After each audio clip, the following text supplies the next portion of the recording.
My brother-in-law enjoys being a jerk and insulting others, saying he's just being honest, but now he's crying wolf after he got verbally slapped out of all our family outings by my wife.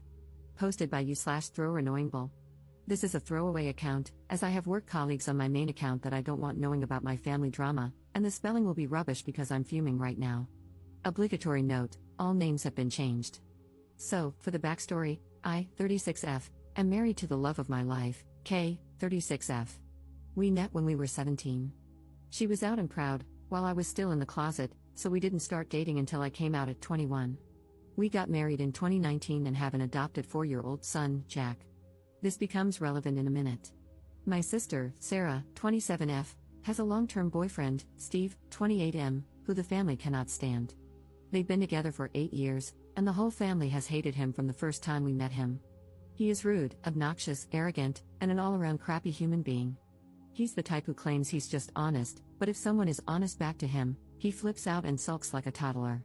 In fact, my toddler is better behaved than he is. He isn't abusive to Sarah and doesn't direct these comments toward her, it's just the rest of us. He's actually a good partner to her and treats her well, which is his one redeeming quality. My dad and Kay hate him the most and will do anything to avoid him at family gatherings. Kay usually just ignores him and brushes off anything he says to her, as she doesn't like conflict. However, there have been a few occasions when she's said something back, but it's usually in a joking manner, which amuses my dad to no end. My mom is a peacemaker and will do anything to avoid drama, so she just changes the topic whenever he starts. But she and my grandparents all hate him just as much as the rest of us. Sarah is the only one who obviously doesn't hate him. Our son's birth mother, Tess, was Kay's best friend, who sadly died in 2021. This was a real shock, as she had an underlying heart condition that she didn't know about. She simply went to sleep one night and never woke up. Jack had been left alone in his cot all day, screaming for his mum, before Kay got worried that Tess wasn't answering her texts, and went to their house to check on her. She found Jack in his cot and Tess in her bed. We adopted Jack because no one in Tess's family was in a position to take him in. We raise him as our own, but he knows who Tess is. Obviously, this is a very sensitive topic for Kay, as it was so traumatic for her and Jack. Now, onto what happened last weekend. It was the anniversary of Tess's death on Saturday, so Kay, Jack, and I went to visit her grave. Kay is always quiet after visiting her, and this time of year is especially hard for her.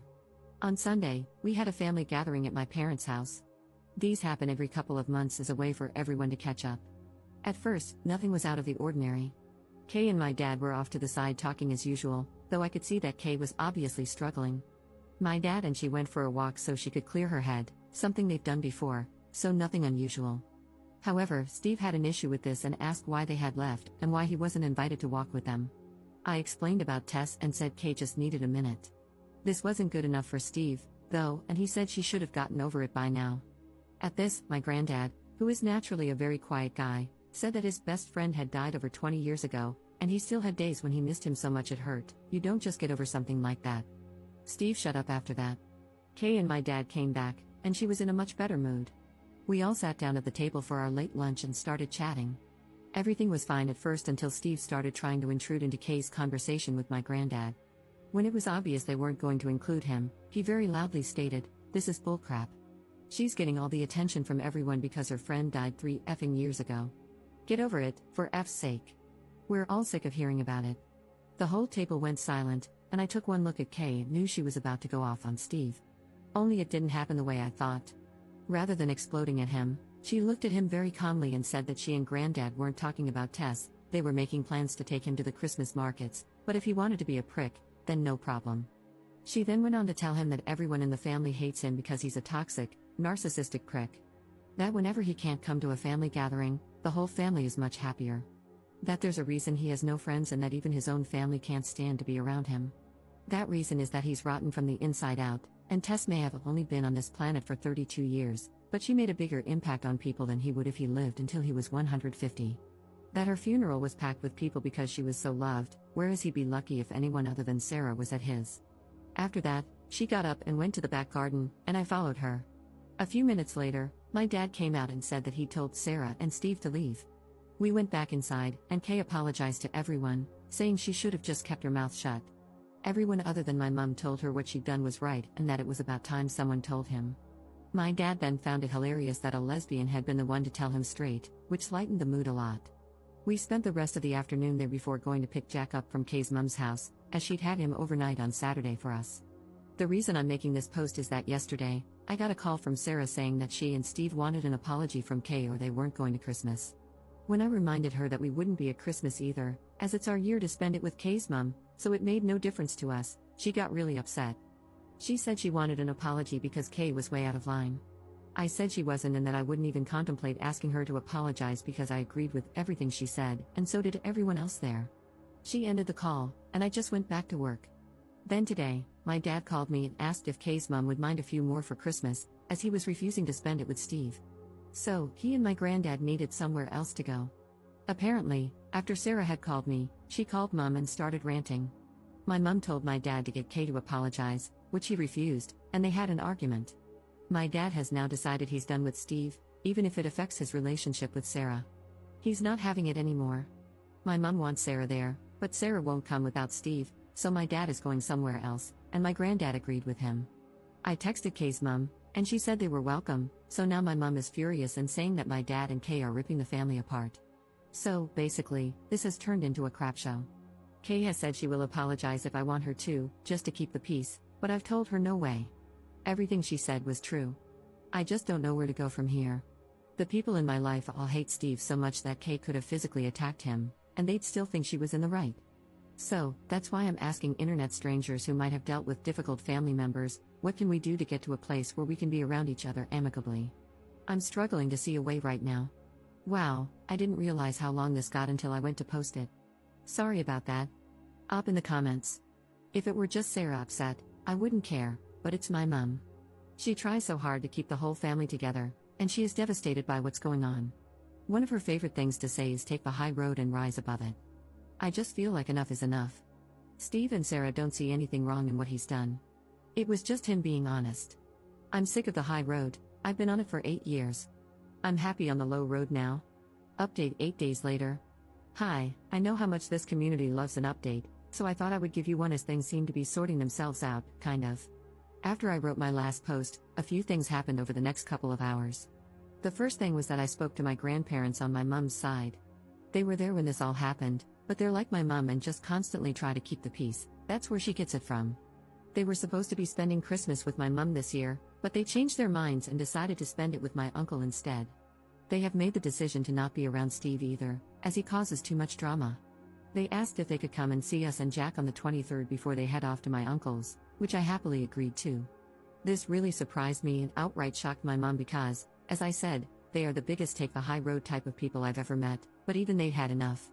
The next thing that happened was my dad called to let me know that Steve and Sarah had now decided they want Kay to make a public apology in front of the whole family and admit she was lying, and that the family loves Steve.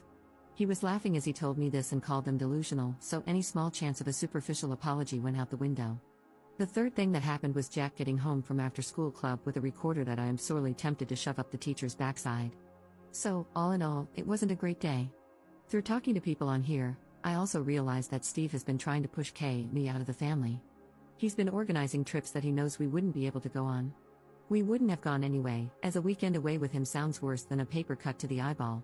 He's also constantly trying to get my dad away from Kay whenever we're all together. I think this is because he's jealous of Kay and Dad's relationship, as they're very close and go on trips to classic car shows several times a year together, usually with my granddad as well. Anyway, things went quiet for a few days until the weekend. Our town has a big Christmas fair that runs from November through December, and we always go to it with Mum, Dad, Granddad, and Kay's mum. We decided to cheer my mum up a bit by going on Sunday and then going out for dinner after. My mum was told that if Sarah or Steve showed up, we would all leave, and she promised they wouldn't be there. Things were a bit awkward at first but settled after a while. At one point, Jack got my mum and Dad to take him on the giant snow slide. As my mum walked back over to us, she had tears in her eyes. I pulled her to one side to see what was going on, and she said that while waiting in line, Jack had said he was happy Uncle Steve wasn't here. When my mum asked why, he said that Uncle Steve was a bad man. My mum tried to say he wasn't, but in typical stubborn 4-year-old fashion, he argued and said he'd learned in school that people who say mean things all the time are bad people, and Uncle Steve says mean things all the time, so he's a bad man, and he didn't like him. There had been a case of bullying in his class a few weeks ago, and the teacher had done a lesson on how wrong bullying is, so I think that's where this came from. This finally broke through to my mum. If even a 4-year-old can see what a horrible prick the man is, then she had to as well. She said she felt stuck because she hated Steve and agreed with everything Kay has said, but she loves Sarah and doesn't want to isolate her. I told her I would always be there for her, but I wasn't putting myself, Jack, or Kay through being around Steve again, and she needed to think about what she wants, not what I want, or Dad, or Kay, or Jack, or her parents, or Sarah, or Steve, but what she wants. She went quiet and then said that Kay's mom had told her she was welcome at hers for Christmas if she wanted to and that she could decide on Christmas Day if she wanted. Kay's mom would save her a plate. We went back to the group, and a little while later, I saw Mom and Kay's mom having a deep discussion while walking behind us. Neither will say what they talked about, but Mom seemed a bit happier after their talk. They have also been talking since, as yesterday my mom told me that she will be coming to Kay's mom's for Christmas, and they've been talking about going shopping together next week. When Mom told Sarah after calling me, Sarah predictably lost her mind and said Mom was choosing us over her. My mom told her she was choosing to have a good Christmas rather than being belittled and made miserable, all for the sake of Steve and his so-called honesty. Sarah then called me and asked if I was happy that I'd won. She then did the unforgivable and used a few homophobic slurs toward me and Kay and called Jack the product of a WH-re. I ended the call, blocked her everywhere, and then let my family know what had happened and that I never wanted to speak to her again. They're all as appalled as I am, and Mike Annie, Mom's mom, called Sarah and apparently told her she was dead to her, as she won't have a bigot in the family. Sarah has been trying to reach out to apologize because she knows she has stepped over the unforgivable line, but I've just kept blocking the fake accounts she's been making on Instagram. Steve tried reaching out to my dad after this, and when he eventually answered, Steve tried to say that Sarah was just angry and didn't mean it. According to Mom, Dad ended up giving him a verbal lashing and told him he was the worst thing that had ever happened to Sarah and our family. My dad has told Sarah he is disgusted with her but will be there for her if she leaves Steve. Until then, good luck. Mom has gone low contact as well but wants to keep the door open so that Sarah isn't completely isolated. I had a few people saying that Steve may be abusive toward Sarah, but I really don't think he is. He usually acts like a prick when the attention isn't on him. He knows that when he says obnoxious things, all the attention is on him, and he revels in it. After Sarah's outburst, I just think they're both toxic and feed off each other's toxicity. She lets him get away with the things he says because she gets pleasure out of watching us all bite our tongues and keep quiet. So, Mom's angry, Dad's angry, our 3 grandparents are angry, and the extended family is angry. Kay is being my rock, but I can tell she's really angry about what Sarah said toward Jack. I'm just sad and done with it all. At least now I know what she really thinks about Jack, Kay, and me, so there's that. Not the perfect update, but we move on. It will be nice this Christmas to have both sides of the family together for the first time and not have to worry about Steve being a jerk, but I'm sad that this is how my relationship with my sister has ended. I'm trying to get into the Christmas spirit, but it's a tough one right now. The only things that make me smile are Kay and Jack being goofy idiots to cheer me up. However, the recorder can go to hell. I curse whoever invented the thing, like seriously, screw you. Thanks for all the support in my original post and for opening my eyes to a few things. Maybe internet strangers are the way to go for advice after all. Hope you all have a good Christmas/holidays. Second update 1 month later. Hi all, relationship_advice only allows for one update, so I thought I'd post this here as I've still got people reaching out for an update about Christmas. This might be a bit anticlimactic, but nothing much has happened. Sarah stopped trying to reach out to me during the first week of December after one final message through a mutual friend, saying that she loves me and sorry. My dad spoke to her once on Christmas Eve to wish her, and her alone, a Merry Christmas. My mom has spoken to her a few times and even had breakfast with her on Christmas Eve, but that's it. As far as I'm aware, Steve and Sarah spent Christmas at their house alone. I do know they went to a party on Boxing Day with one of Sarah's friends, and Steve was on his best behavior, according to someone I know who was there. Maybe he's learning, who knows? I did have a few people asking about why Steve and his family don't speak. After talking to my dad, I found out that Steve said something to his brother's wife at a family gathering, which led to his brother and him having a huge argument that turned physical. After that, Steve's brother refused to have him around himself, his wife, or his kids, so Steve's mom and dad told him he wasn't welcome at family events anymore. They went very low contact with him. Apparently, he gets a phone call on his birthday and Christmas, but that's about it. My dad was told this by Sarah, who was there when it happened. As per usual, she tried to downplay the whole thing and say that Steve's family was overreacting. Sounds oddly familiar.